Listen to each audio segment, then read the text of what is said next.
Radio, PERIODT Radio.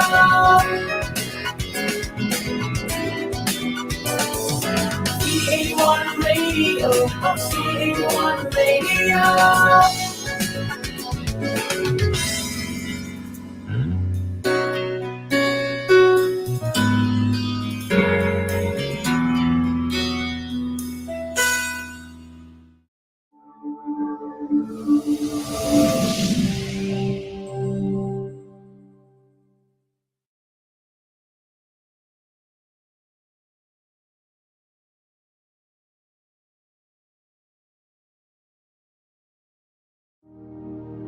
Our Almighty God, Creator of heaven and earth, Father and lover of our soul, you sit on your throne of mercy and rule with your love and faithfulness.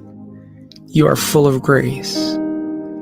We acknowledge your presence in our lives. Nothing is hidden in your eyes, even our challenges and struggles in life. We come to you with faith. We ask not only for our daily spiritual bread, but to seek your forgiveness and undeserving favor to heal our land, our family members, our friends and neighbors, even our enemies with COVID-19 and other diseases. Holy Spirit, help us to deepen our faith and see the opportunity to believe, obey, and worship. As we face this pandemic, you are Lord and God. Encourage us and change our hearts, not to fear, but to be full of hope and find ourselves praying and meditating your word. We believe no works of the enemy prosper to your children. Abba, Father, we believe that your Son Jesus Christ is Lord and Savior. He is the truth and our salvation. Hear our prayers, O Lord, and most of all, not our will, but thy will be done. We pray this in Jesus' name, the name above all names, who was and is to come. Amen.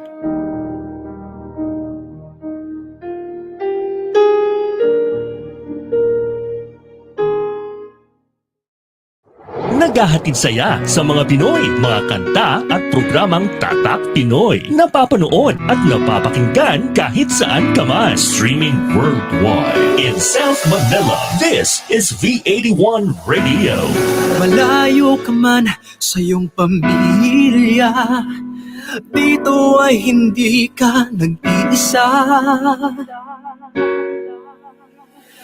Tiyak ito'y iyong hahanap-hanapin, dahil ito ang nagpapasaya sa atin.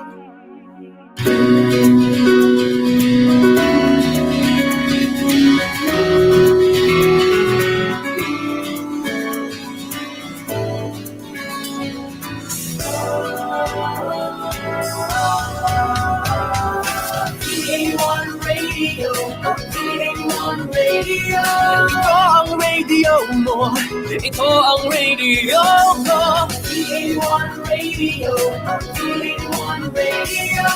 Dahil mahal namin kayo.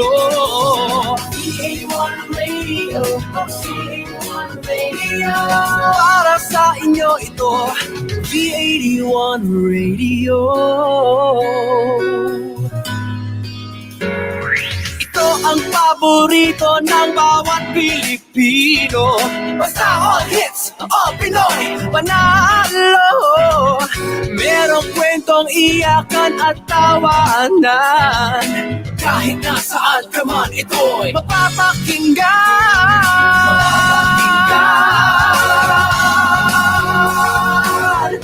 Oh, PERIODT Radio, PERIODT Radio. Ito ang radio mo, ito ang radio ko. PE1 Radio, PE1 Radio. Dahil mahal namin kayo. PE1 Radio, PE1 Radio. Para sa inyo ito, P81 Radio. PE1 Radio. Ito ang radio mo, ito ang radio ko. PE1 Radio. Dahil mahal namin kayo. PE1 Radio, PE1 Radio. Para sa inyo ito, P81 Radio.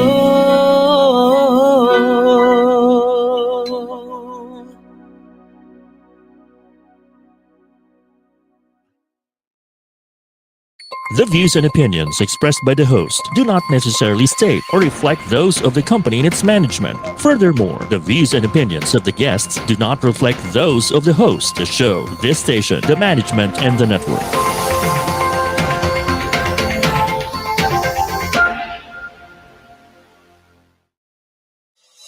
Welcome to Pride and Proud Asia, Asia's first online radio show that champions LGBT contribution and leadership in business and in our country and the region. Hosted by the Philippine LGBT Chamber of Commerce, visibility, representation, and empowerment. This is Pride and Proud Asia. Happy Pride!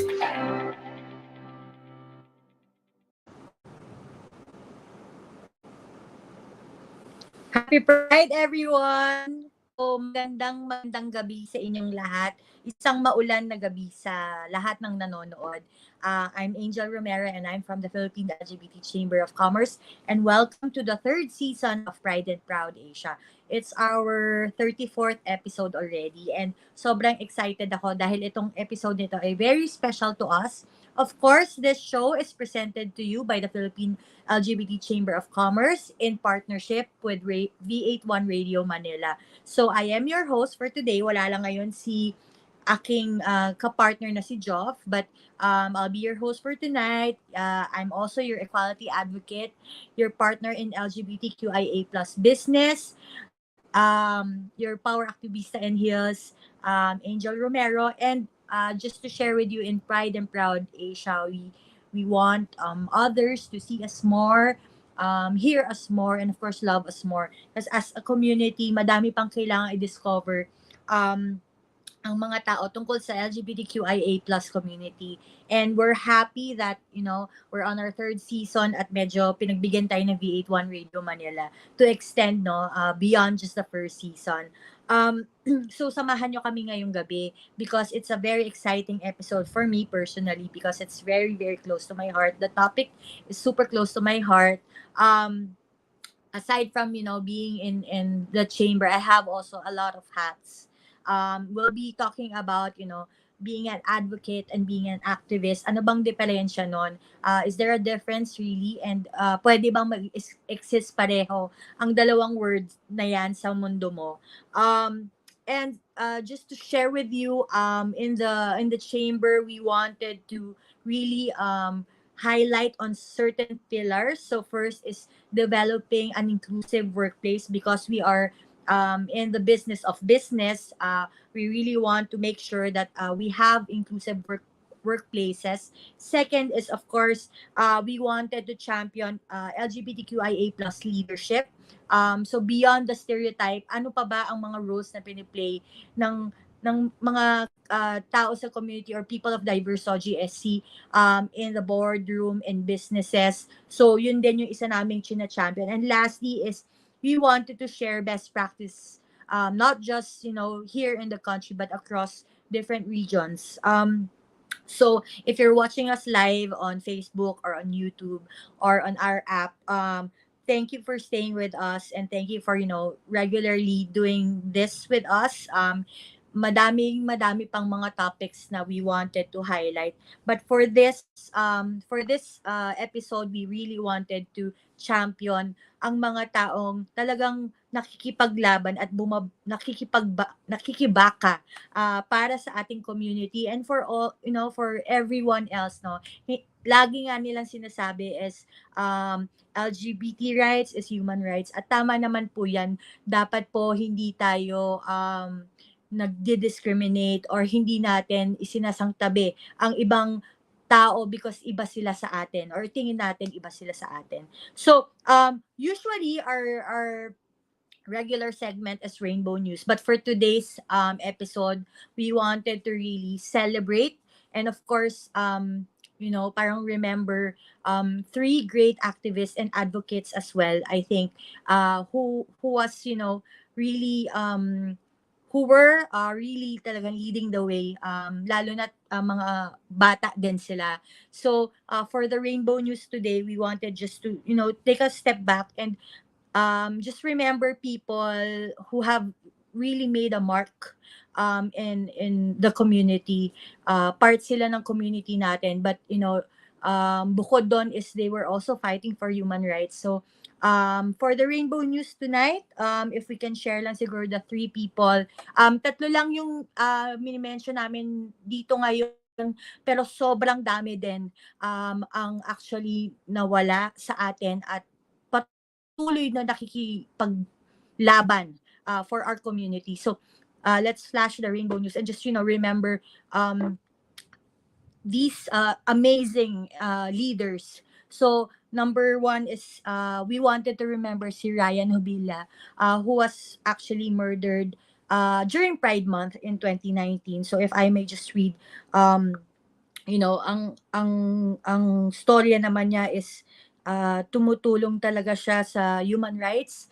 Ryan was 22 years old, senior high, at pareho silang pinaslang in 2019 kasama ang fellow human right defender niya si Nelly Bagasala, who was also working with activists.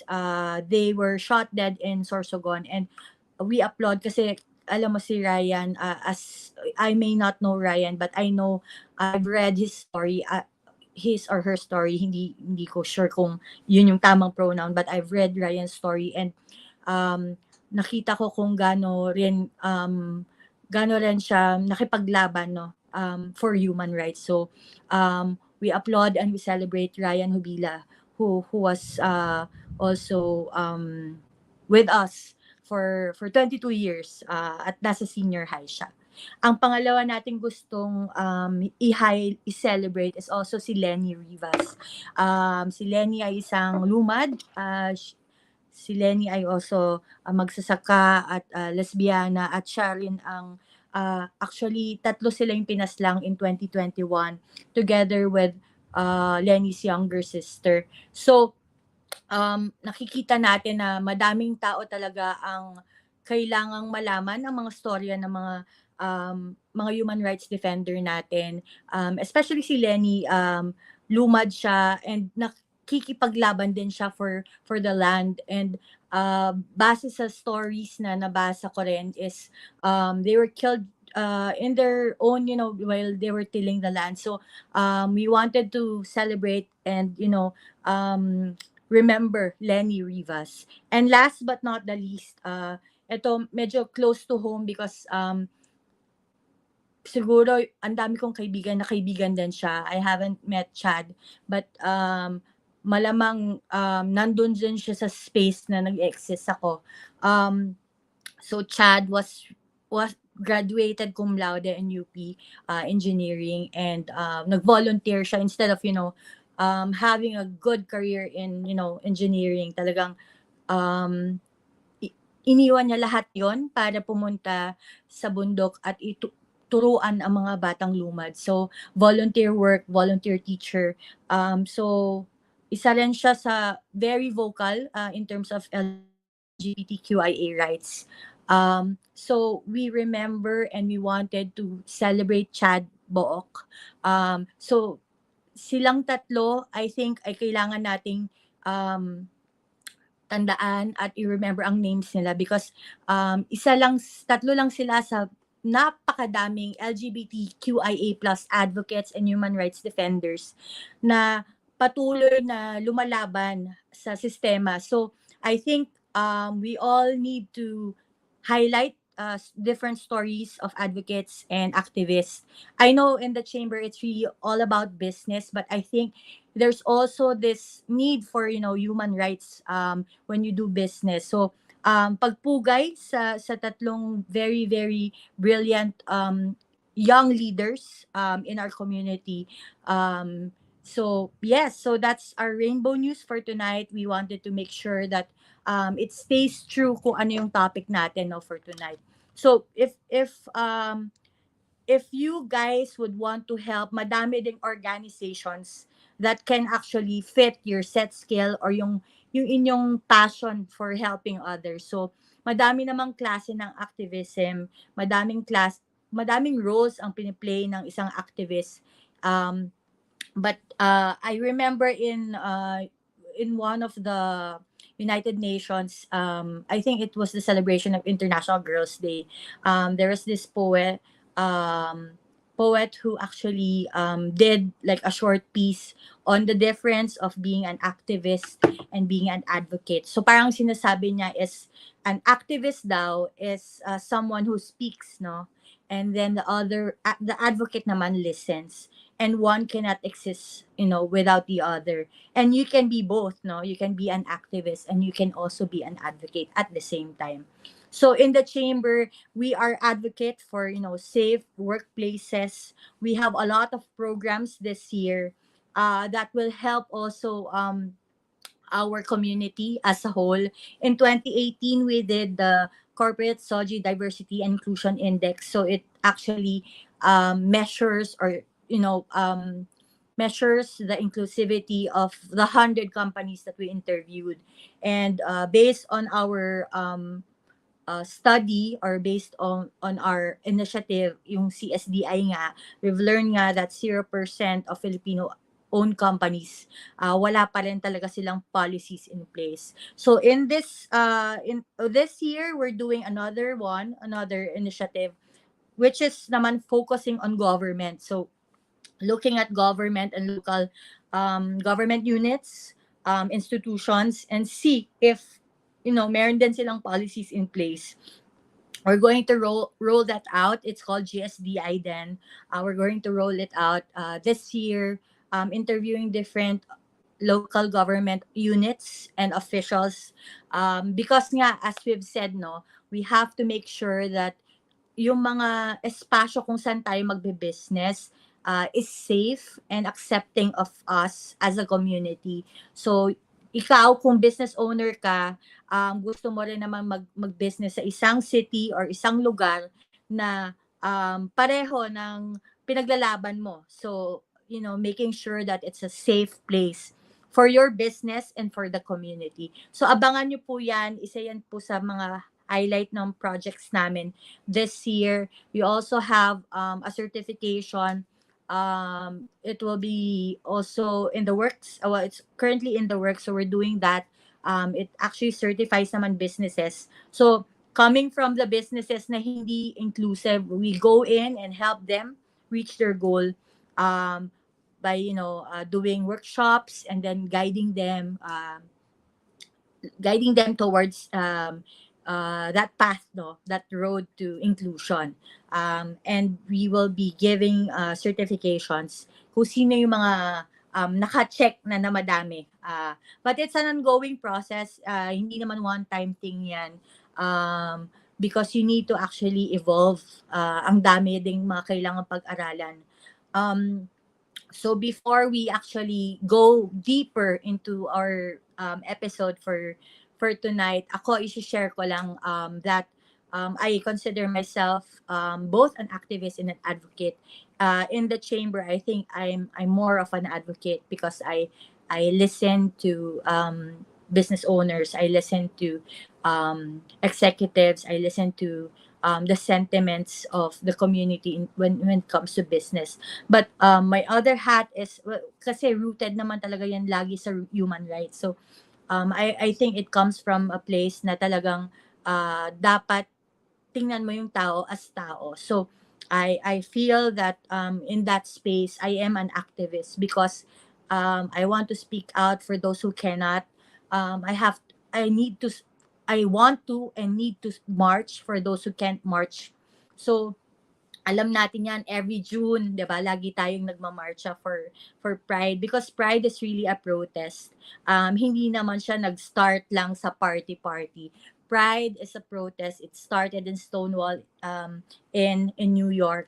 And doon nag-start because nakita natin na kailangan nating lumaban at kailangan nating magsalita at kailangan nating mag-fight back for our space. Of course, sinasabi natin na dapat hindi palaban or may mga ways naman to be, very civil or very non violent or not aggressive, no.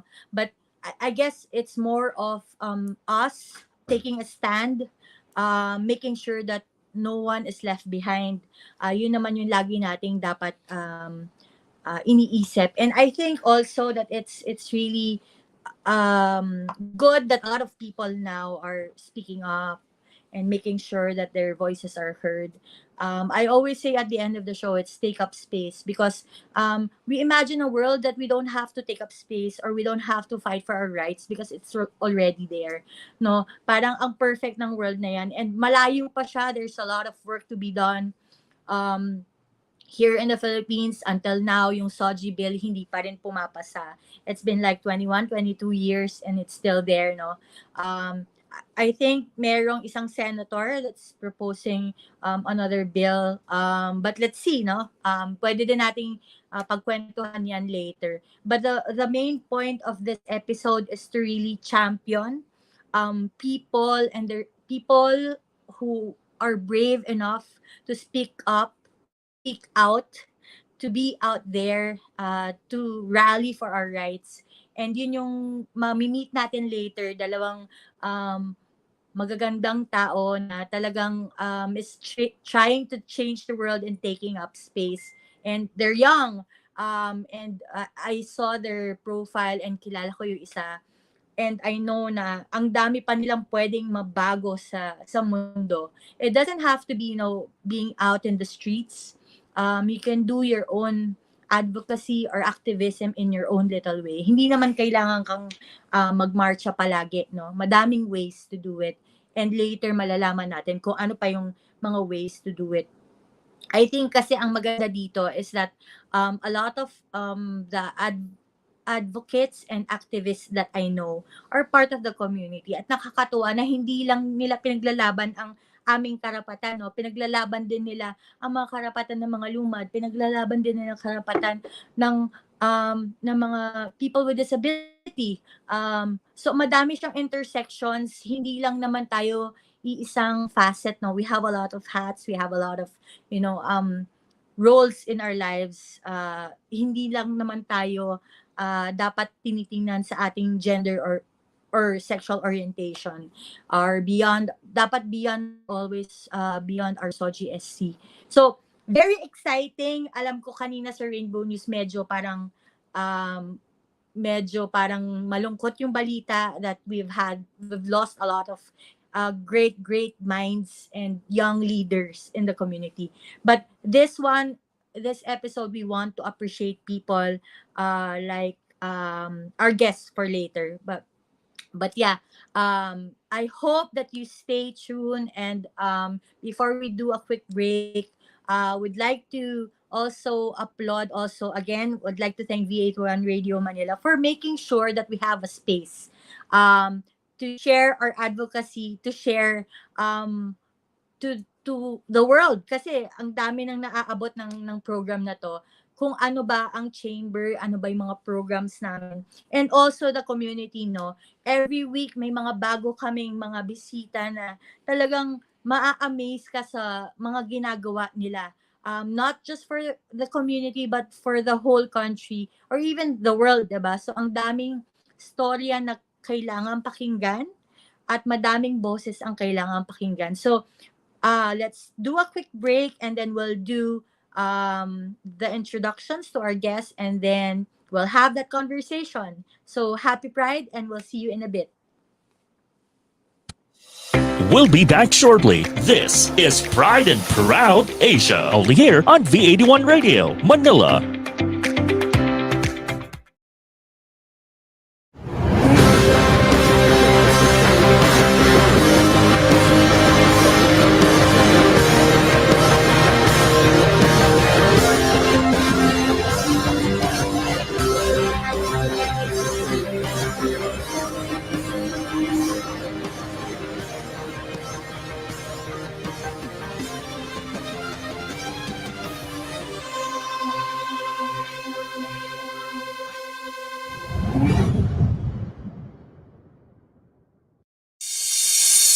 It's a tough business out there. So many uncertainties, operational difficulties, deadlines. We provide the solutions and services that your company needs at the best price guaranteed with our global principles.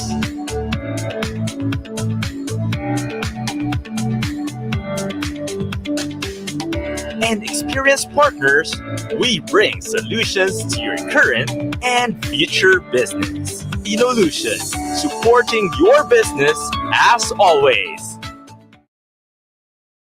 Video meetings are the future of collaboration. Meetings are like people. No two are ever the same. Logitech provides better meetings where everyone can be seen and heard, because great meetings just don't happen. Logitech, with our partner Inolution, ensures your video collaboration is at the next level. Inolution, supporting your business as always. To serve you sooner, email us at support@inolution.com.ph.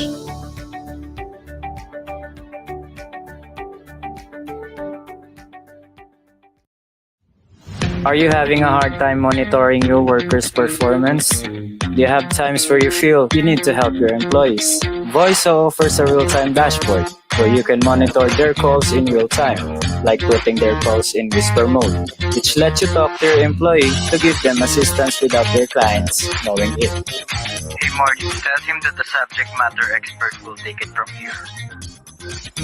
Inolution, supporting your business as always.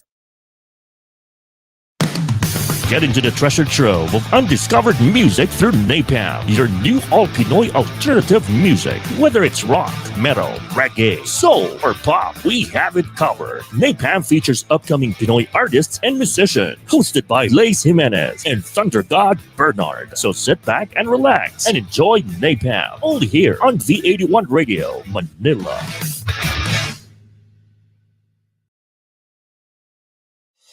Now back to Pride and Proud Asia, only here on V81 Radio, Manila.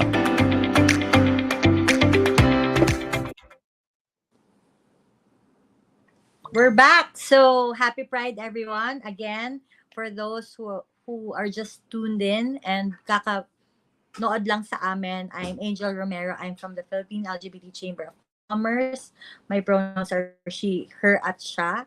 And you're watching the third season of Pride and Proud Asia. So Pride and Proud Asia is brought to you by or presented by the Philippine LGBT Chamber of Commerce in partnership with Radio V81 Radio Manila. We air every Saturday starting at 6 p.m. to 7:30.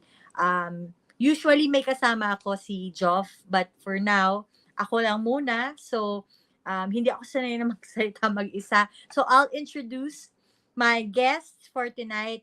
Tulad ng sabi ko, ang aming episode for tonight is very exciting for me because we're going to talk to, like-minded individuals at sobrang excited ako. Again, this is the 34th episode and we'll be calling in our first guest. So, let me introduce ang una nating bisita ngayong gabi. Ayla Potestades works as a feminist researcher and gender consultant. Currently, she is the co-convener of the Philippine Anti-Discrimination Alliance of Youth Leaders, or PANTAY, and she's part of various gender transformative programs such as the BAYI, uh, Political Empowerment Fellowship for Incumbent and Emerging Young Women Leaders, Women's Empowerment and Leadership Program for Civil Servants, and Oxfam's Sexual Health Empowerment or SHE program, and funded research studies and reports on women's economic empowerment, women's role in the plastic value chain and creative economy, and women's participation in decision making. She is a graduate student in the Master of Arts in Women in Development program at the University of the Philippines, Diliman. So everyone, let's welcome Ayla Potestades. Hi, Angel. Thanks for the lovely introduction that I wrote, Chas. So yes, oo nga eh. But happy Pride to you. And Happy thank Pride. you. Thank you for spending your Saturday night with us, no? We'll call in our second guest. Rocky Rinabor is a human rights educator and a social justice activist. He works particularly on promoting sexual and reproductive health rights, gender based rights, and LGBTQIA plus rights. He is the incumbent chairperson of Amnesty International Philippines and the deputy executive director of Pioneer Filipino Transgender Men Movement. So everyone, let's say happy Pride to Rocky. Hi, happy Pride everyone. Maraming salamat Angel for having me. Hi Ayla. Oo. Hi everyone. So mag-start tayo, no. Kamusta kayo? Nasan kayo ngayon? Anong pinagkakaabalan nyo? Let's start with Ayla. What are you doing currently and kamusta ka, no? Ayun. Okay naman. Wala ibang masagutin. Doing great naman. I'm live here in Quezon Province, nasa probinsya na. Currently, we're doing work with Pantayas co-convener. So, madami kaming projects. We're being more aggressive with the different legislations that we're trying to push through. Nagka-capacity building. Kasi I also work in various women and development programs. Gaya nga nag-mention earlier. For fun, naglalaro ng video games. Ganon. Ayun, that's on my end. Okay, so aside from doing all those work, may time pa pala si Ayla to actually play video games. That's good. So ikaw naman, Rocky, ano naman ang ginagawa mo or mga ganap mo ngayon lately? Ayun, sige. Gusto ko muna sabihin na sana all may oras mag-video games. But I'm great. Nasa bahay lang ako, kung si Ella ay nasa Quezon Province, ako ay nasa Quezon City. At maulan, no? But I've been doing well so far despite all of the crazy work that we are doing. No? Yeah. What do you do for fun, Rocky? For fun, I think I'm a very boring person. No? I don't do anything fun, but I try to go to the gym. Trying to be Fun healthy. na naman yon. Yeah, Fun yeah. and healthy. Yeah, and I healthy. think. Oo. I've mentioned earlier yung episode natin is all about activism and being an advocate as well.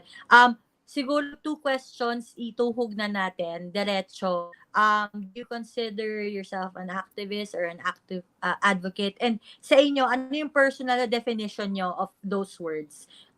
Can we start with Rocky naman? Sure. All right. I'm both. No, I'm an advocate and I'm also an activist. Both concepts are actually heavily interrelated. No, in fact, you can't be. I don't think you can be an activist without being an advocate. Yeah. No, because you have to advocate something, no, for you to be an activist. And most of the time, no, people like us or people involved in or taking part of social actions oftentimes use advocacy or activism, no, interchangeably. Dahil nga kasi both concepts are heavily related, no, they are intertwined. But while they are heavily similar, they also have distinct differences. For example, kapag advocate ka, no, you publicly support, no, or suggest an idea or a development, no, or sometimes even how you want to do things, no, kasi may mga tao na advocate but they are not necessarily activist, no? But it's not the same for activists, no, because gaya na sabi ko, I don't think you can be an activist without being an advocate, no? But to be an activist is you be part of the forefront, no, of a movement. So you actively do something. Oftentimes we compromise our resources, no, our safety, Yeah. our security, no, just for us to demand accountability, seek justice, and evoke change. No, but they are definitely. I mean, both of them are definitely important concepts. Yes, very well said. Tama ka. Ako lang, I feel na mas stronger for me pag tinawag ko yung sarili kong activist. But of Yeah, course, yan nga, pareho naman siya usually, but may iba na mas gusto nila softer, so I'm an advocate. But well, that's that's true. just me. Um, Ayla, ikaw, what are your Parang, thoughts? parang copy-paste na lang sa sagot ni Rafi. Kasi I totally agree na mention mo dito kanina, Angel, no? Which by the way, gusto ko pala i-suggest kay Rafi na pwede niyang gawin, like rock climbing. Just corny, no? Ayun, Pero natawa ko. correct, di ba? I'll buy it. Naniniwala ko na, yun nga, very interconnected yung pagiging isang advocate, pagiging isang aktivista. And I would consider myself both kasi in this type of environment and context that we're in, we need to use as many strategies as we can. Kailangan natin gawin lahat na maaari natin gawin on the ground, on the policy level, in different organizations kaya na ginagawa ng BLCC na sa loob ng mga businesses or private sector. So, feel ko importante gamitin yung dalawang terms na yun. So, that's that. I think also yung cruciality ng pagiging isang activista na mention mo is forefront. Ito yung nagiging boses, ito yung talagang dumadagsya sa streets pag nangangailangan ng panahon na magsabi na mali yan. Kailangan natin protektahan yung karapatan natin, yung mga ganung bagay. So, yun lang naman. Anticlimactic, no? I started strong and I ended. Hindi, tama naman yun. I think parang may kanya-kanya rin naman tayong definition of what we do or who we are. But at the end of the day, it's all about, sparking change or, just speaking up and taking up space. Pero, paano ba kayo napasok sa ganitong spasyo? Saan ba nanggagaling to? Saan nagsisimula to? How did you end up being, with Pantay or ikaw, Rocky, you're doing a lot of things, pati Amnesty International Philippines. Paano kayo napasok dito, Ayla? Ikaw muna. Sige. Nag-trauma dumping biglaan. Story time. Oo. Feel ko kasi parang yung mga advocate and activist na napapasok naman sa movement always starts dun sa mga naranasan nila sa buhay. So yung mga live realities and live experiences, hindi mo naman kailangan ng sobrang daming datos, hindi mo kailangan ng sobrang daming research para sabihin na totoo itong problema. Kahit ako, dinaranas ko siya sa araw-araw, no, bilang babae, bilang part ng LGBT, yung paglalakad ng kalye, yung mabuhay, magmahal, mangarap, parang napakahirap niyang ma-achieve kahit napakasimpleng bagay na dapat meron naman tayong lahat. So parang may inclination na ako mula pagkabata as a dreamer. So parang eventually nung dumating na yung oportunidad na makapasok ako sa mga organisasyon na align talaga sa akin, gaya ng bayi, gaya ng Pantay na pinaglalaban yung mga legislation, mga ordinansa, mga batas na talagang protektahan yung karapatan natin. Gumuna ako. Rumampa na si Watts. Kasi wala na siya. So, ayun. Yun yung story time ko. For yung trauma dumping for later na lang. Char. Oo. Pero, tama ka eh. Talagang it comes from, personal or lived experiences. Minsan naman, hindi mo kailangan, like for example, me, I did not have like a grand Direct. coming out or Mm-mm. yung na-discriminate ako ng bonggang-bongga. Pero pwede ka pa rin namang tumulong. Pwede ka pa rin namang maging part of, an org that helps out, Correct. people in their community. Ikaw, Rocky, paano naman nag-start yung mga affiliation mo and, fighting for transgender men rights, etc.? Bukod sa Yeah. obvious, but Yeah. Well, actually, same with Ayla. No, it also came from an experience. So, um, actually, long story, no, pero hindi na natin pahabain. I grew up in a Muslim community. No, so I'm from Mindanao.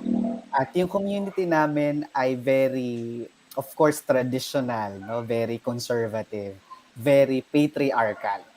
Right? So, bata pa lang ako na witness ko na yung kunyari, yung tinatawag nilang arranged marriages, di marriage. ba? Na kung tutusin na, it's actually a forced marriage. No? Lalo na if either of the party, regardless kung yung babae o yung lalaki, no, or whoever na gusto nilang ikasal, ay ayaw naman talagang makasal. Diba? So that's definitely something forced, no? Uh, so yun, nung bata pa lang ako, nawi-witness ko na yung ayaw ng, kadalasan babae. Ayaw ng babae, so dinadrag siya doon sa kung saang lugar siya ikakasal, yung mga ganon. Or sometimes may maraming instances where kasi sa community namin, usually ang kinakasal talaga is lalaki. No, they don't get the consent of women. Women. No.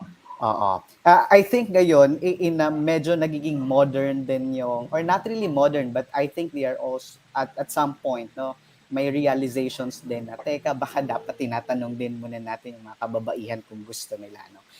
But lumaki ako na ganon, wala, no consent at all, no. So I started to ask, no, bakit kailangan ganon? Kasi I've seen women, no, cousins, relatives, as in crying, no, papunta doon sa kung saan siya ikakasal kasi ayaw niya. So yun, parang I began to start questioning things.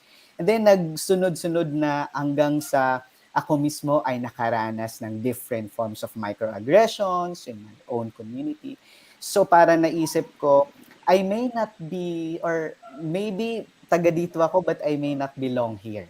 So until such time I've met people na na-introduce sa akin yung activism. Of course, dati hindi ko naman alam. I have no any idea, no, about advocacy and about activism. But when I learned about it, I did not automatically join, no? Parang inaral ko muna siya, what do they do, hanggang sa the more I learn about it, the more I realize that I share the same passion, no? I share the same points of view. So, ayun, hanggang nagtuloy-tuloy na, hanggang sa naging member ako ng Amnesty International. I've been with Amnesty since 2010. So, and hanggang ngayon, I'm still an active member. Sa PFTM, ano kasi yun mas, di ba, it's my gender identity. So, I did not know PFTM until, I think, 2014 or 13. No? So, when I was introduced to AR, no? So, that's where I learned, okay, there are a trans rights movement sa Pilipinas. So, yun, I joined. Very interesting that you mentioned yung conservative and very, very traditional background that you came from. How did your family support or embrace your advocacy beyond also, of course, yung gender identity mo? Paano nila tinanggap or paano sila nag-react? When nagpaalam ka ba or nalaman na lang nila? It was not easy. No, definitely hindi. Although yung parents ko ay parang mas namuhay sila sa ibang bansa. No? So hindi talaga sa, although conservative din sila, traditional din sila, but I don't think they are the parang same as my relatives. No? I mean, ganon ka-strong. Hindi naman. In fact, hindi ko in-out yung sarili ko. No? I just let them figure out who I am. I just expressed myself, and however they want to interpret it, then that's it. But yung father ko kasi, I think, very accepting siyang tao, no? Kung meron akong medyo hindi nakaunawaan, no, nung una ay yung mom ko, no? But I think baka different lang din kapag nanay, no? Iba yung ano iba yung concern siya at saka yung level ng concerns. Yung tatay ko kasi medyo cool lang siya, parang okay, wala akong pake. Do whatever you want to do as long as you're safe, no. But when I joined activism, I think that's where my father reacted, no. In fact, dati parang nahihiya pa ako kasi may mga non-activist na inaaway siya sa Facebook. Oh Kasi my parang, God. kasi parang tingin ko baka iniisip niya na okay, these are the people who converted my child to activism, nga ganon. Which is not, no. Yun, but it was definitely not easy. Ikaw, Ayla, yung sa pagiging babae mo and part of the community, was it difficult for you to be out there and be in a leadership position sa mga organization mo? Mahirap ba yung pagiging aktivista tapos babae ka pa tapos part ka pa ng community? Oo, no. Parang by nature, mahirap maging leader kasi kailangan mo gumawa ng mabibigat na desisyon. Tapos nasa iyo yung accountability. Tapos syempre, na-practice mo pa yung mga prinsipyo ng pagiging feminista, pagiging human rights advocate. So you need to balance a lot of things. So syempre, may struggle kasi na-mention kanina ni Rafi na as much as we're trying to resist, ang dami natin gustong baguhin. Minsan nakakalimutan natin baguhin sa loob. So, parang nagiging kasi syempre pagod tayo. Kailangan pa natin mag-organize, kailangan natin magawa ng event. So, sometimes pag pagod na tayo, we slip into our old habits. We tend to, okay, pabilisin yung proseso, ito na lang gagawin. Ito na lang kakausapin ko.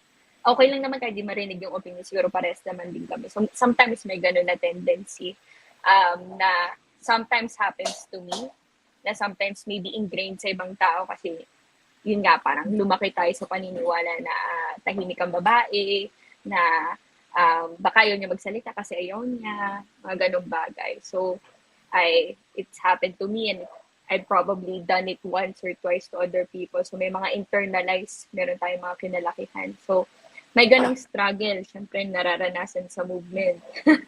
Parang ano nga tawag dito? Para may mga, kahit sa mga matatanda naming feminista, katukan nila kapag sinabing matatanda. Nasasabi nila, ano ba yan? Nandito na tayo sa revolusyon. Lumalaban na tayo sa mga kalye, pero ako pa rin nagtitimpla ng kape. So may mga ganun na experiences na sometimes is so invisibilized, is so not so obvious, pero it hits home kasi those are microaggressive movements. Yeah. So yun yung one struggle. Ayun. Dami sabi, pero yun. Yeah. Was there like a time na you felt na hindi ka pinapaniwalaan dahil babae ka or hindi ka pinapakinggan in one of, kunwari, meetings or even like organizing an event? Was there a time that you felt na dahil babae lang ako or dahil, diba, hindi niyo ako pinapakinggan? True. Feel ko spoil ako ng konti sa mga circles ko kasi naiintindihan nila kung sino ko as a person. Pero pag lumalabas na ako, nasa public space na ako, parang sinasapak ako another sa mukha. Na parang, taga lang, ito pala talaga yun. Kasi for example, nag-talk ako to sa crowd of about 100 people. Tapos may isang lalaking counselor. Tapos pagkatapos ko, buhos yung puso ko, ito yung intersectional feminism, ito kuno, ang dami kong chinika. Tapos yung unang tanong sa akin, siguro sabi pa niya, tumigil pa siya sa room to meeting sa lahat. Sabi niya, alam mo ba, feel ko ito yung unang tanong ng lahat ng kalalakihan dito. Pero may boyfriend ka ba? Oh my God. Pagkatapos ng lahat na sinabi mo, yun lang sasabihin. Oo. Sabi ko, Miss Bam, for the talak na ako kanina, pero yun yung tanong ninyo. Sana chinat nyo na lang ako sa Facebook. Not that it's okay, pero ang funny lang, di ba? Isang oras ako tumichira. So, ayun. Yeah. Tama. Minsan talaga ganun ang tingin lang, 'di ba? Parang mahirap talaga maging babae, especially kung madaming nakapaligid sa iyo na iba talaga ang pagtingin. And even si Rocky mentioned nga earlier na sa kanilang kultura is walang say ang babae pa. Even the most important event in her life, ang pagkakasal, wala siyang say, di ba? Parang nakakalungkot. Sa tingin mo, Rocky, ano yung isa or dalawa, ikaw bahala, mga misconception about being an activist or being an advocate? Yung, ay, mali kayo, hindi naman totoo yan. Na laging, kunwari, umiinom, char. Hindi. Anong For the suba. Anong gusto mong basagin na hindi naman totoo talaga? Misconception. Yeah, actually napakarami at kasama yung sinasabi mong umiinom, no? or inuumaga, no, sa mga inuman. Pero hindi po totoo 'yon, no? Hindi lahat ng aktivista ay umiinom. At wala ding masama sa pag-inom as long as may limitations ka, no? At iniisip mo yung health. Maraming misconceptions kagaya ng, for example, kapag ka-aktivista ka, ikaw ay terorista, diba? At yan mismo ay ginagamit ng ating gobyerno, no? Against human rights defenders, no? Same concept, which is very wrong. Pero yun, either kapag ka-aktivista ka, ikaw ay sumapi sa NPA, no? Or ikaw ay sumama sa armed struggle, no? Hindi po lahat ng aktivista ay ganon, no? At ang armed struggle ay meron niyang root causes, no? Hindi yan parang basta lang sila pumunta. Sana nakakita ng, 'di ba? Parang isang lipunan ng mga tao ay pupunta sa mamumundok, hahawak ng baril for no reason at all, 'di ba? Trip lang nila ganun. Oo, parang that's just plainly stupid, no? Pero ayun, another is kapag ka-aktivista ka, ikaw ay palaging nasa rally, no? Totoo na nagrarally ang mga aktivista, but I don't think 24/7 yun lang ginagawa natin. Yeah. Nakakatawa yun. Kapag ka ikaw ay aktivista, ikaw ay automatic na taga-UP. So, actually, something also funny, no? Ako ay isang aktivista at hindi ako taga-UP. Or sometimes baliktad, no? Kapag ka taga-UP ka, automatic ikaw ay titingnan as aktivista, no? Na kung tutos, wala namang masama doon. Ano pa ba? Pagka ikaw ay aktivista, ikaw ay anti-government. It's just not true, no? Demanding accountability from the government is different from being an anti-government, no? Yes. Kapag ka-aktivista ka, hindi ka anti-gobyerno. Gusto mo lang maningil ng accountability kasi gusto mong magkaroon ng matinong gobyerno, di ba? Ayaw mo ng gobyernong tinatapakan ng iyong mga karapatang pantao, di ba? Or that hindi ka kinikilala for who you are. So yun, actually there are a lot of misconceptions, pero I think yun yung mga common, no, that I know of. Ikaw, Ayla, may madadagdag ka ba na, well, sa UP, narinig ko yung tatay ka, kapapasok sa UP, magiging activist ka. Parang hindi naman automatic, di ba? True. Oo nga, sabi nga ni Rocky, madami talaga. Siguro hop up ako dun sa isa na parang sinasabi nila na pag-activista, wala naman yung ginagawa. For the chika lang sa streets.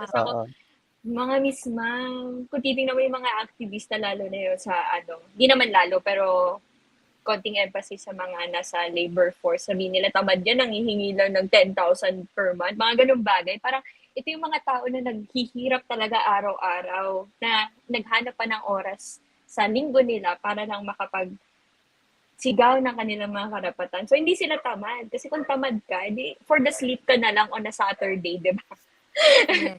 Kung ganun, di ba? So, that's one misconception. So, they're the hardest working people I know.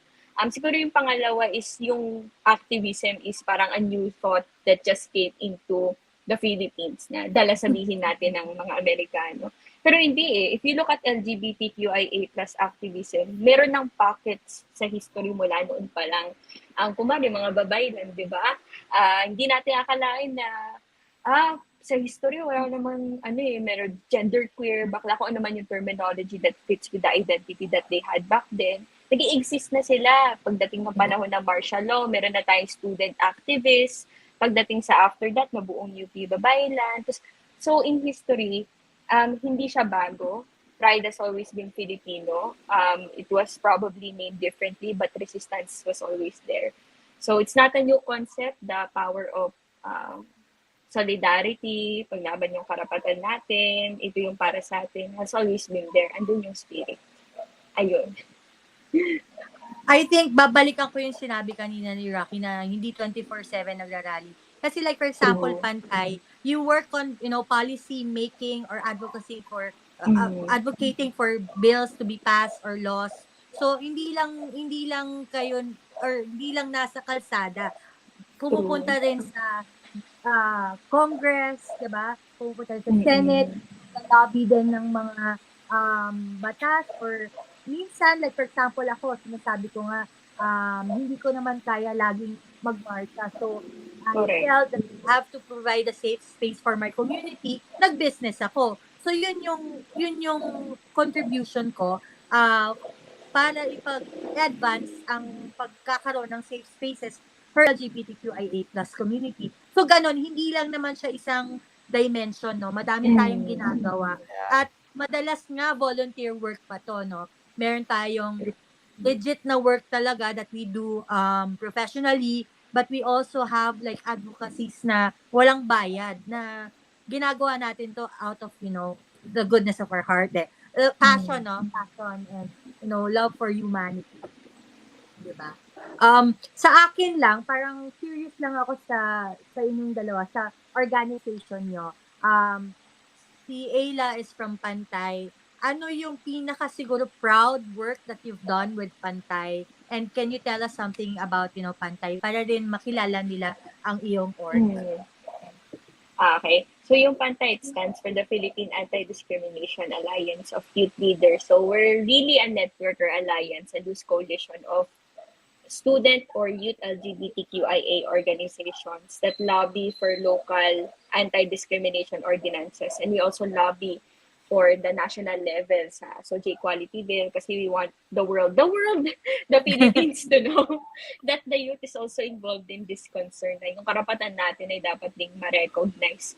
So siguro one thing that we're proud of, it's the Equip program that we've had recently na we collaborated, co-created solutions with advocates, local champions, mga councilors, or elected officials within the cities to ensure na mapasa ang anti-discrimination ordinance. So for example, this may have contributed to the passage sa Malolos, Bulacan, also in Pasig.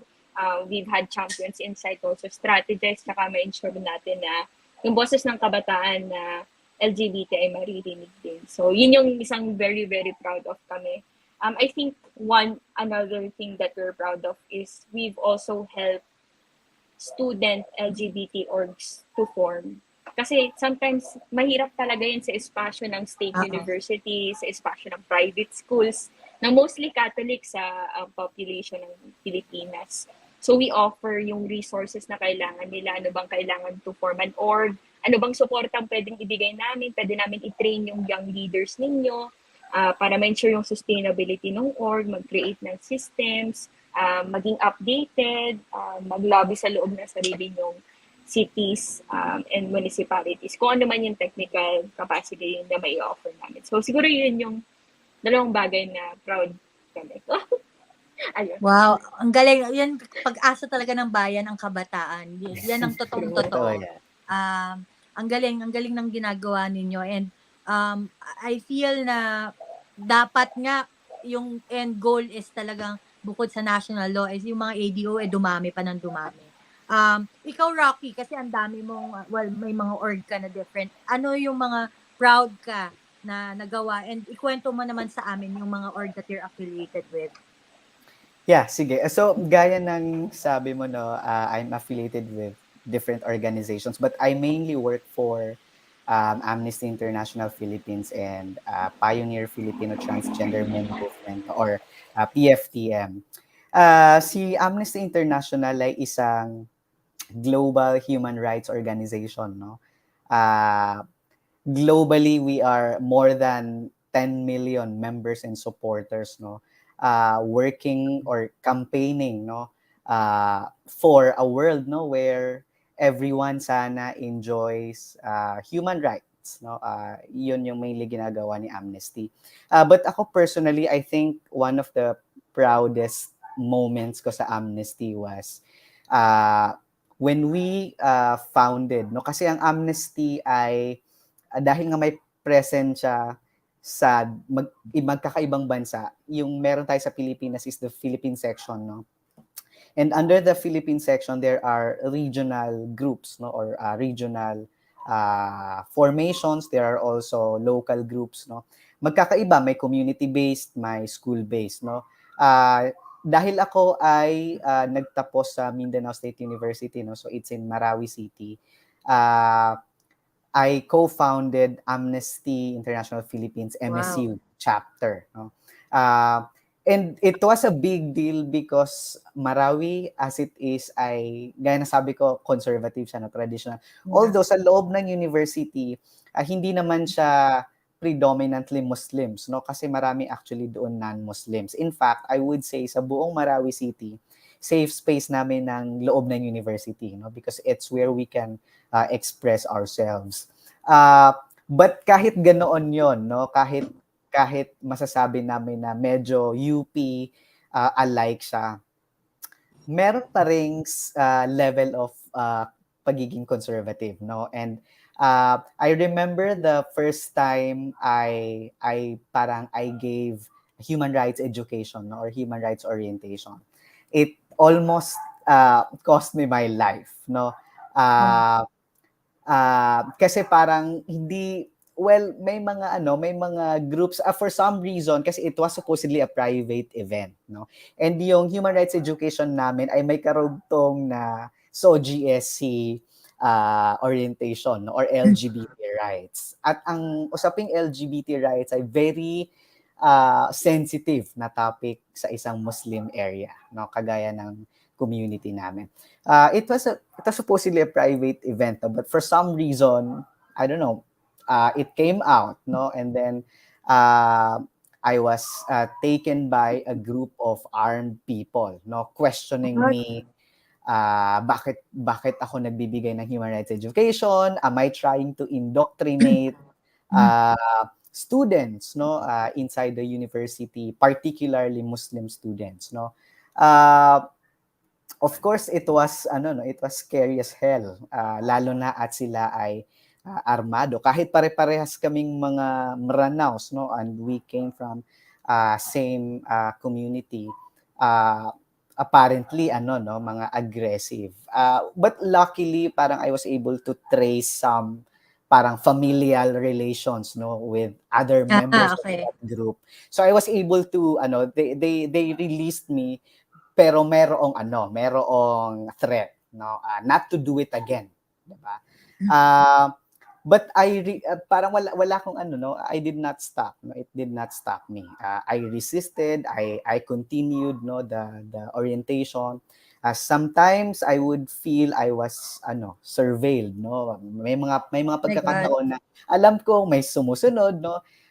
But I just keep on parang moving forward. In fact, I was thinking nga dati na parang if ito lang ang magiging paraan, no, para ma-open yung mind ng mga tao to this kind of conversation or discussion, then I don't care, parang ganon. But siguro napagod din sila, baka at some point they just parang drop it, no? Baka inisip nila titigil din yan or mawawala din yan. But I think that was the proudest moment for me, no? Because we were still able to provide those or have those conversations, no, regardless of the risks that we encountered. But that's for Amnesty, no? Sa PFTM, dahil isa siyang trans men-led organization, it's actually mas para siyang support group, no. Marami sa mga members namin ay youth, And these are youth na, 'di ba sa Pilipinas, rare ka lang makakakita ng mga particularly healthcare facilities, no, catering for Yeah. gender affirming hormone therapy, for example, or gender affirming surgeries, no. And hindi lahat ng trans people ay gustong mag-undergo GAHT or surgeries, no. But there are those people, no, who want to do it, no, as part of their gender expression. Marami sa mga members namin, dahil mga youth, sila ay nakakaranas hanggang ngayon ng different forms of invalidations, threats, violence, microaggression sa kanilang mga schools, no, or universities. I think what I can say that we do best, no, is we get to talk to the schools, no. So we provide, sometimes we encourage them to have a dialogue, no, and then we push trans rights, no. Sinasabi namin na hindi niyo sila pwedeng limitahan, no, kasi isa sa mga palaging sinasabi ng mga schools, lalo na kapag commencement exercises, bawal daw mag cross-dress, no. So you can't wear anything you want to wear during graduation. So that's what we do, no. We talk to the schools. You can't limit people, no, as long as pina-follow niya kung formal attire man yan, as long as formal attire, you should let them. There are instances where we had to use anti-discrimination ordinances existing in a particular area, no, kasi talagang yung schools din ay sasabihin na hindi talaga pwede, no. It's their jurisdiction, therefore they have the authority to limit gender expressions, for example. But so far, out of many discussions, no, or that letters we submitted to school, so far hindi pa kami nag-fail, no. And I think that's one thing na we are proud of doing. We get to, in our little ways, no, we get to protect our members, and we get to fight for their rights to identity and expression. You both mentioned na, 'di ba, the activities that you do, madami, and specific siya talaga to the younger generation. So parang siguro from an outsider point of view, kahit naman in general, parang nakikita natin na yung mga aktivista ay mga matatapang. Minsan sila-celebrate nga sila or tayo na matapang yan, or you're such a brave person, talagang wala kang kinakatakutan. Was there a time in your life na natakot ka?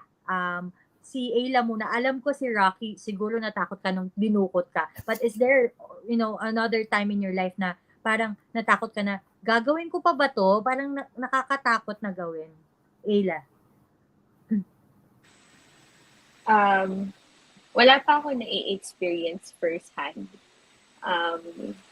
Pero siguro ang gusto ko na lang sabihin is, pag titingnan mo kasi yung landscape natin sa media, sa iba't ibang public spaces, nakakatakot yung environment, lalo na pag naging aktivista ka. Pag sinasabi sa'yo, for example, nakita ng magulang mo, nakita ng ibang tao, para siya nagiging swear word eh. Parang nagiging aswang. So, decolonizing words, di ba? Parang, hala, tanggalin mo yung picture na yan, baka kalain nila aktivista ka. Kasi automatically, imagine, babarilin ka ng ganong bagay. So, parang may continuous fear-mongering na, syempre, pag nanggagaling sa close family members mo, sa loob ng circles mo, parang nakakatakot siya. So, wala akong life-altering experience. Pero siguro yung steady fear-mongering na minsan is holding you back to really speak out. Pero, yun nga, sabi ni Rocky kanina na kung ito lang yung paraan at nasa posisyon ka para gawin tong paraan na to, ito yung maiitulong natin.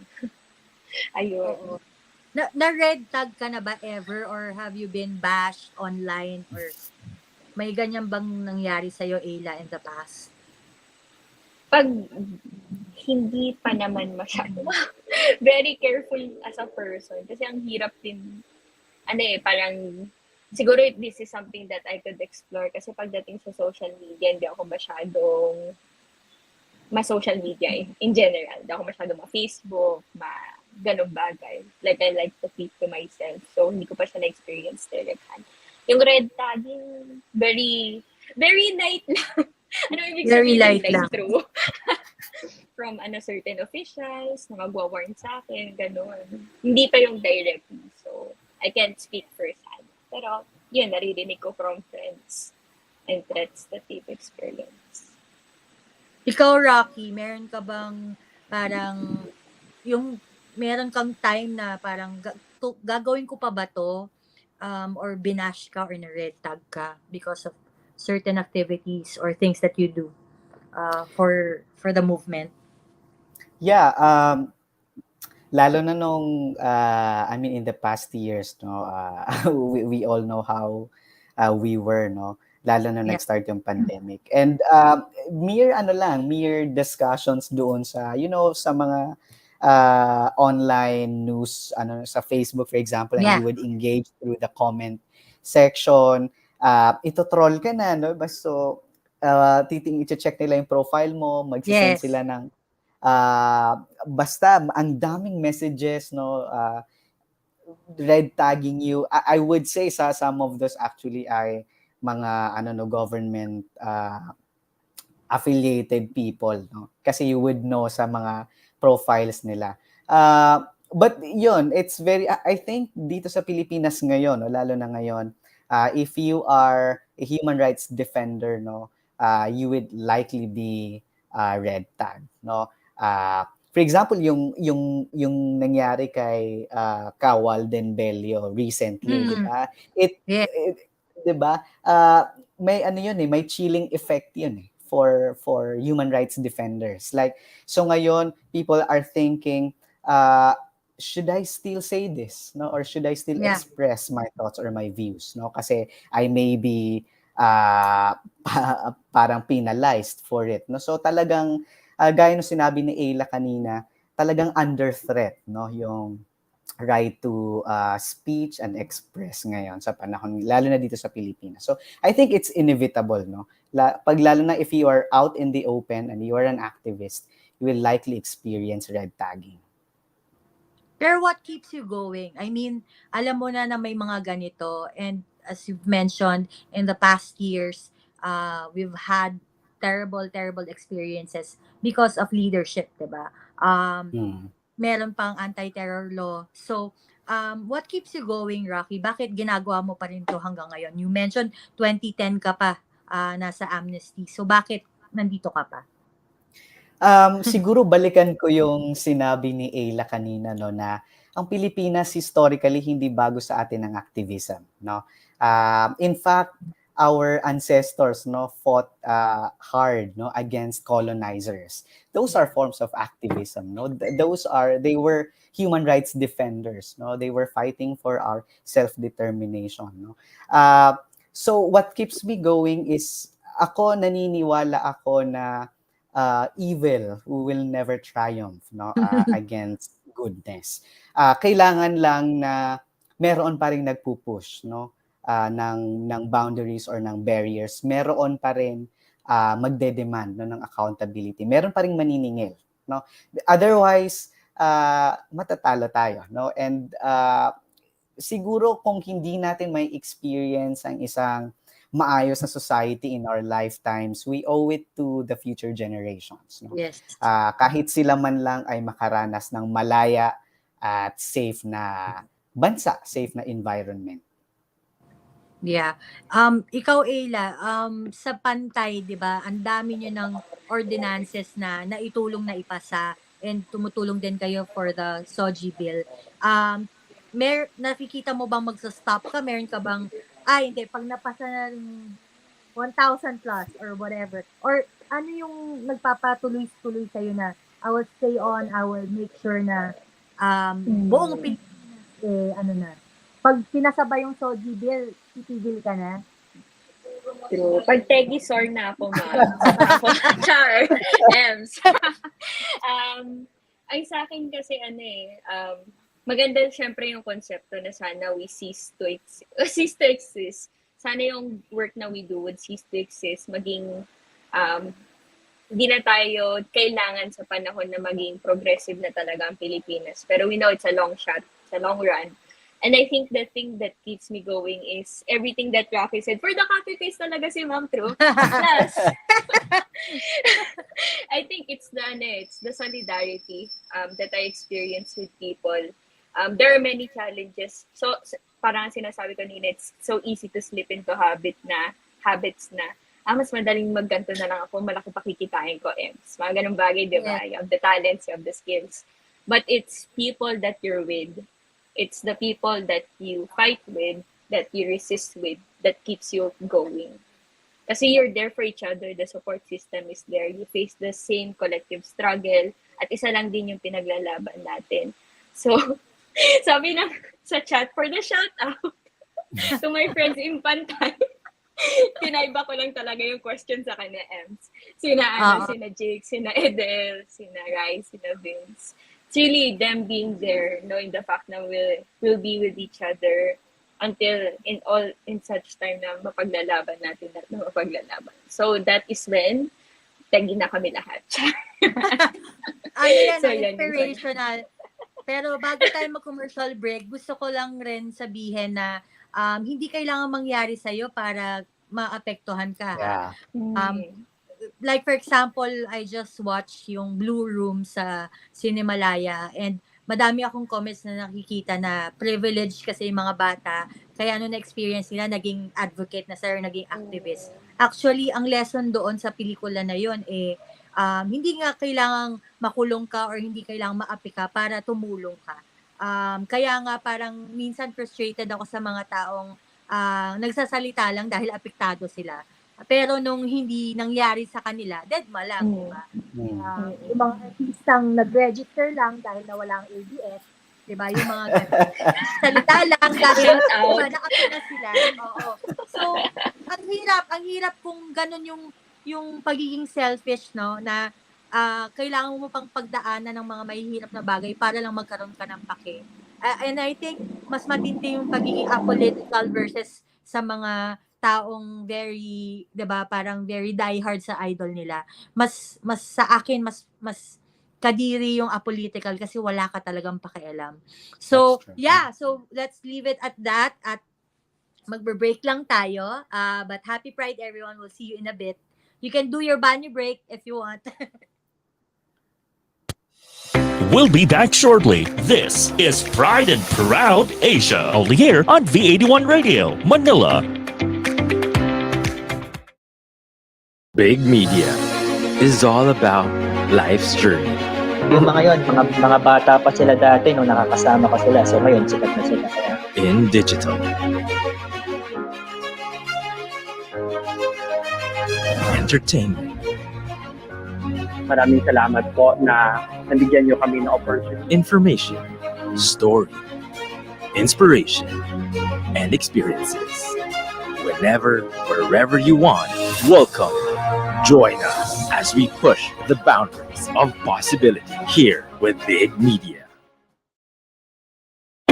Here now is the program for the millennials that will showcase young professionals' worth, aspirations, and successes in doing what they believe is right, progressive, and inclusive. Join them as they discover the path to self and societal fulfillment while making a difference. Hosted by empowered and cool millennial Erica Mizon, together with her fellow millennials, they will be making a difference. Only here on V81 Radio, Manila.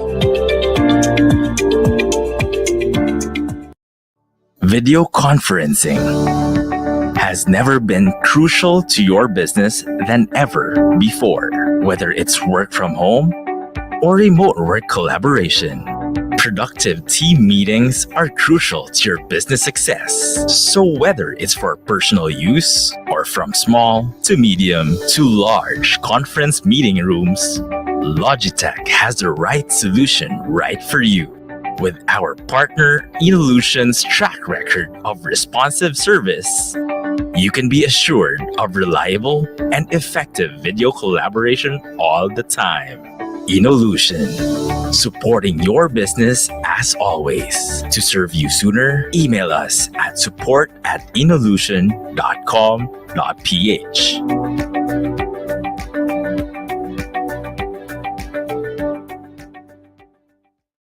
Imagine a call center service where everything works just like it should. Introducing Voiso, hosted call center solution. Agile call center suite. Advanced real-time dashboard to track agent behavior. Instantly switch between call stages with event-based navigation. The right international telecom experience your business needs. Do more with your call. Inolution, supporting your business as always.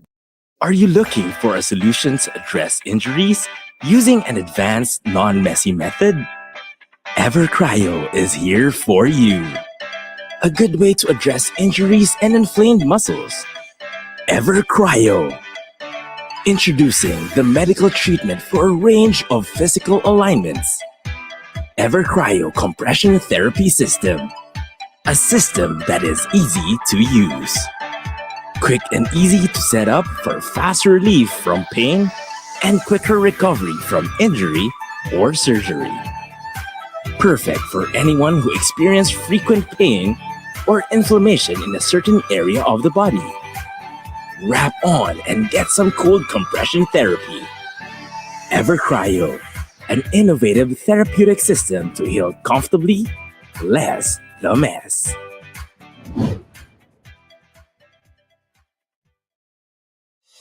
Now back to Pride and Proud Asia, only here on V81 Radio, Manila.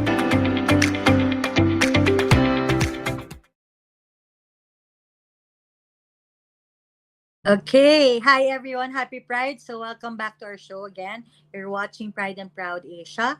It's presented by the Philippine LGBT Chamber of Commerce in partnership with V81 Radio Manila. And I'm Angel, your host for tonight. My pronouns are she, her, at siya.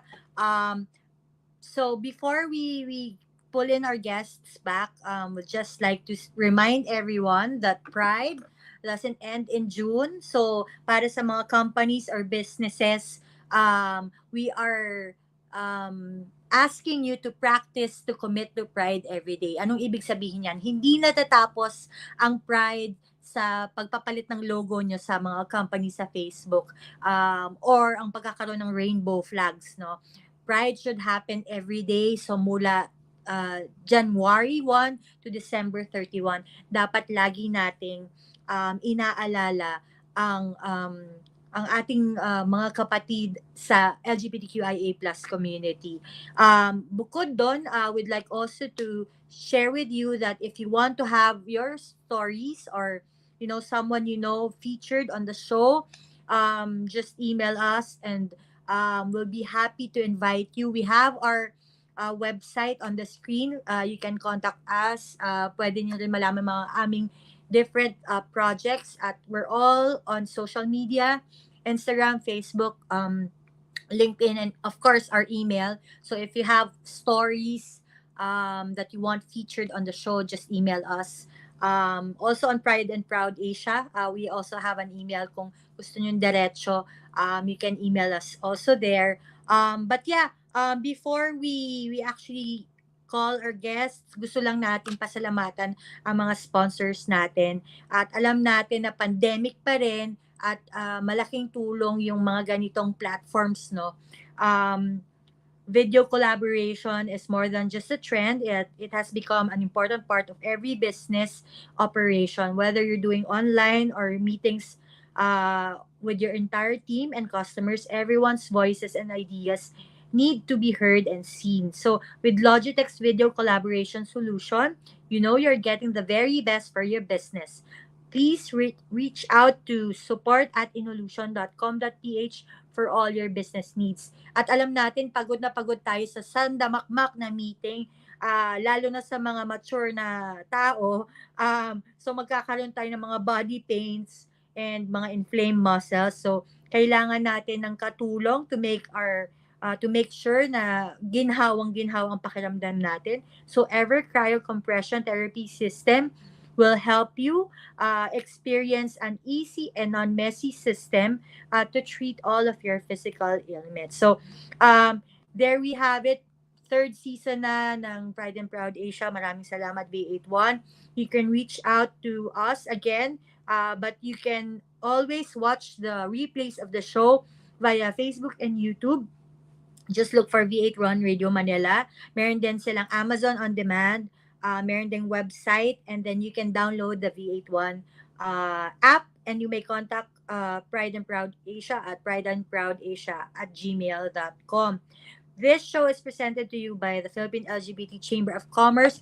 And now we're going to call in our guests for the final extro. At may isa lang tayong last question sa kanila. Let's call in Rocky and Ayla. Before mamatay ang phone ni Ayla, unahin na natin si Ayla. Maraming salamat for spending your Saturday with us. Pero kung meron kang gustong sabihin sa mga kabataan na gustong maging aktivista or maging advocate, ano yung message mo sa kanila? And then si Rocky. I'm gonna give this tita comment na Miss Universe question. Parang Miss Universe question another. O sige. Ang sa akin lang is, nandito kami. Will to your. So, coping mechanism ay humor. Nandito kami. Whenever you need someone, the organization Pantay is always there to help you. We're a community. You don't have to be a member. You can just ask us for help and we can provide whatever we can. And just know that it's scary. And I always quote my favorite book, children's book, Coraline by Neil Gaiman, is that sometimes it's scary, but you just have to do it. At least you know that we're always there whenever you do get to do it. The first step is always scarier, pero you have what it takes. You're always great even as a youth. Wag mong hayaan na sabihin nila just because na bata ka, hindi mo kaya. Kayang-kaya mo yan. At nandito kami. Ayun lang. Bilang ubos ng brain cells, correct. Pero meron ka bang mga ipropromote na social media ng Pantay or any activities that you have? Or paano sila mag-reach out sa inyo? Oo. Kasi sinabi ko mag-reach out pero hindi ko sinabi kung paano. Hulaan nyo! Secret! Bahala na lang kayo. So you can follow us on Facebook, Instagram, and Twitter, PantayPH. We also use the different hashtags, Equality for All, Pantay, and we're also currently launching our hashtag Equality for All campaign na pinaglalaban namin yung iba't ibang legislation gaya ng End Hate Crime, Gender Recognition, Marriage Equality, and of course, Soji Equality Bill. If you want to be part of the fight, this is the time. Kailangan maging agresibo. Si Sendrisa at si Ma'am Geraldine andyan ngayon as the committee chairs. Kaya natin to at meron na tayong posible pang mga kakampi sa loob. So kung gusto niyo maging parte ng laban na ito, join na. Ganun, ubos ng energy. Daming energy Ubos bigla. Ayun lang. So maraming salamat sa pag-imbita sa Pantay. Yes, thank you. Thank you, Ayla. Ikaw naman, Rocky, anong message mo and where can we reach out to Amnesty and PFTM? Ayun, ako siguro simple lang, no? Although baka yung context ay not that simple. No? But ako, I always say to the young people, no, continue taking up spaces, no? Kasi it's the only way, no, for us to have a better situation, have a better government, no? There are so much going on, no? Actually, hindi lang sa Pilipinas, di ba? Ang daming nangyayari all over the world. But at the end of the day, it's how we continue to demand accountability. No? It's how we continue to demand to protect our rights, no? And our duty bearers, no? To fulfill human rights, no? Because they are obligasyon nila yun, di ba? So we just have to continue spaces, be visible, no? Go out there. Sabi nga ni Ayla, it's scary, but I think life in general is scary, no? Hindi naman talaga natin masasabi ano ang kahihinat na natin in the future, di ba? So might as well do something relevant, no, for the entire humanity. Sa Amnesty parang no, we just launched our sa Pilipinas, no, we just launched new campaign. No, it's actually a global campaign, no, to confront worldwide threat to the right to protest. No, so the campaign is Protect the Protest. Wow. Yeah, so the campaign will challenge attacks on peaceful protest, no, stand with those targeted, especially human rights defenders, no, and support the causes of social movements, no, pushing for human rights change, no. You may check on us through our website. It's www.amnesty.org.ph. Pwede rin po kayong maging member, no. You can actually join us. Merong online form that you can fill out. I think ang membership fee ngayon is waived, no? So please join us, no? We also have Facebook account. Just look for Amnesty International Philippines. For IG, it's Amnesty_PH, no? So that's for Amnesty. For PFTM, no, lalo na if you are a transgender masculine or transgender man, no, looking for a support group, no, or looking for someone who you can talk to, no, about anything about being transgender, no, you can reach out to us. We have a Facebook page. It's Pioneer Filipino Transgender Men Movement. It's shortened for PFTM, no. We are also membership based, no, so just reach out to us. We will guide you how to be a member if you want to, no. Pero hindi kinakailangan na ikaw ay trans person, no. Of course, if you support trans rights, you can always visit our page, no, lalo na if you would like to learn more about trans rights, no. You can talk to us. We are also present sa Twitter and IG. Just look for PFTM. Yun. Thank you. Thank you. Thank you very much. Maraming salamat. Mabuhay kayong dalawa hanggang gusto nyo. Hindi, mabuhay kayong dalawa. Mabuhay kayong dalawa at padayon lang. So thank you for spending your Saturday night with us. And continue the work that you do because you're inspiring a lot of people. So yeah, this is the end of the show. This has been your Power Activista in Heels. And I always say at the end of my spiel na sinabi ng Rocky, take up space and be kinder. So, happy Pride, everyone. Thank you at maraming salamat po. Happy See you Pride. soon. Happy Pride. Thank you for having us. Thank you. Welcome to Pride and Proud Asia, Asia's first online radio show that champions LGBT contribution and leadership in business and in our country and the region. Hosted by the Philippine LGBT Chamber of Commerce, Visibility, Representation, and Empowerment. This is Pride and Proud Asia. Saturdays, 6 p.m. Philippine time. Only here on V81 Radio, Manila. Happy Pride!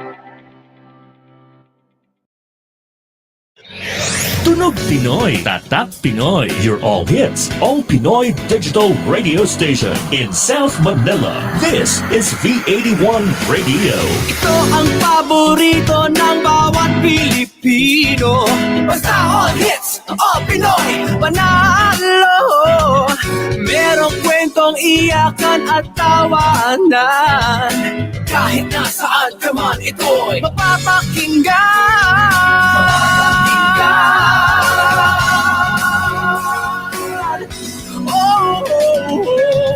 V81 Radio, V81 Radio. Ito ang radio mo, ito ang radio ko. V81 Radio, V81 Radio. Dahil mahal namin kayo. V81 Radio, V81 Radio. Para sa inyo ito, V81 Radio.